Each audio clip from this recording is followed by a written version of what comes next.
a decision made by mid to late December. I did talk to Secretary Kaufman this morning, congratulated him on his victory in the 6th Congressional District, and after the conversation about his victory, asked him when he thought he might resign. He said he was intending to resign effective the day before he would take the oath in Washington, D.C. So he believes that's the 5th or the 6th of January, so I'll get a resignation that vacates that seat 5th or 6th of January, and we'll have somebody ready to be sworn in on that day. And again, the selection process we hope to have our selection made by mid to late December. Governor, the other personal loss I guess you had was 54, although you won 47 and 49. Why do you think that one passed? Do you think it was because of the wording of it, people were fooled by it, and do you expect it to be challenged as constitutionality? Well, I can't speak for the constitutionality of it. It's interesting. I thought about that because we were successful. First of all, I have to say one of the things that we were most successful here was having people sort of stand down in this battle for what we called mutually assured destruction. Having those 4 labor measures pulled was very significant. And we're not thinking about that much today because they weren't on the ballot and the tab was not recorded. I was one part of a group of people who really accomplished that, and I would say it's one of the most significant things that happened, even though we're not talking about it much today. And then we defeated 47 and 49. I believe that was a good thing to do. 54, it's interesting, the voters of this state, they just keep coming back to, I think, transparency in government. If you think back to Amendment 41, there's some problems around Amendment 41 and just how broadly written it is, but it really is about ethics in government and about how campaigns are funded and how money can influence elections. And I think that's how 54 won as well. The voters of this state, they want to make sure that those of us in government operate in, I would say, in a completely transparent and above the board fashion. And I would say that's why 54 was successful. And again, Charles can't speak to what. Are you saying now you like 54? No. What I'm saying, I was against all 3 of those measures because I think, I think there are parts about that when it gets on the ballot. There were difficulties. There will be difficulties going forward in how 54 is implemented. But just on the surface, how it looks in the language, I think the voters of the state look at it and say, yeah, that'll give us greater transparency in government, less special interest money influencing elections, and those kinds of things really matter to the people of this state. Paul? Governor, let me go back to just a minute, there's a question.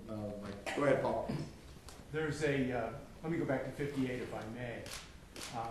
You threw your full support behind Amendment 58 and it lost. Do you see this as a blow to your prestige? And if so, how do you go about recovering that political capital? It was the right thing to do, and quite frankly, what we have to do over the next 2 years, prior to the next election, is really to do what I said we would do 2 years ago, which is to govern and govern well.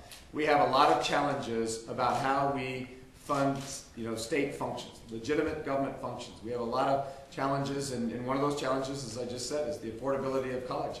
So I thought it was the right thing to do, and I don't see this as something that is somehow a turning point for us in this administration.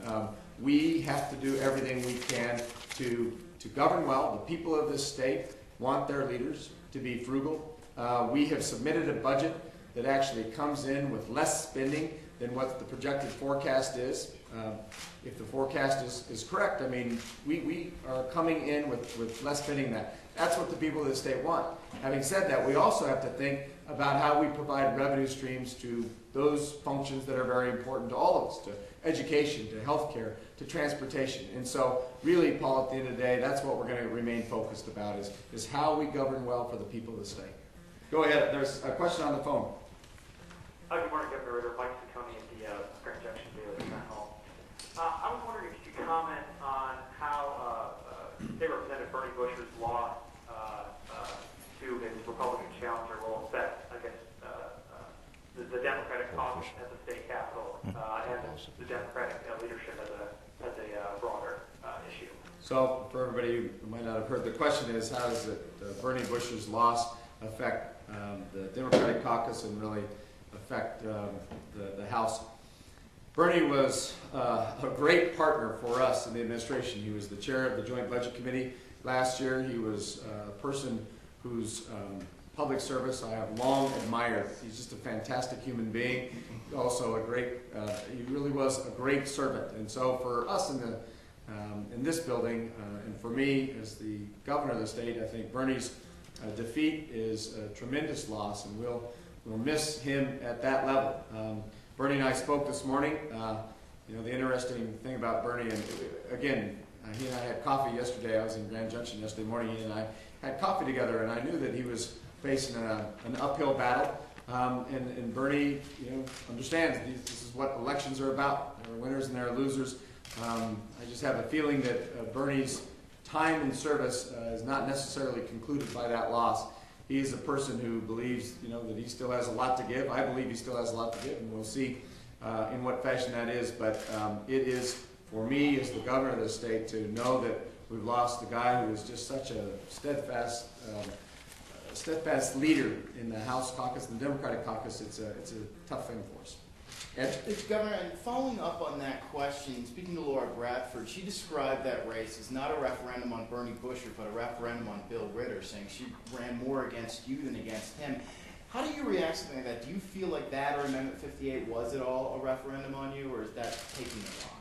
Oh, I think, you know, she did actually, her ads did tie Bernie and me together. Now, it may be in Mesa County how she feels that it was, she may feel it was a referendum on me, but I don't think that that's fair or accurate. I think there was a lot of different things happening in Mesa County, and you know, Amendment 58 and Bernie being a part of Amendment 58 may be part of it as well. But at the end of the day, we live in a state that is a fairly diverse state. I go to Mesa County actually a lot, have been in Grand Junction a lot over the last couple of years.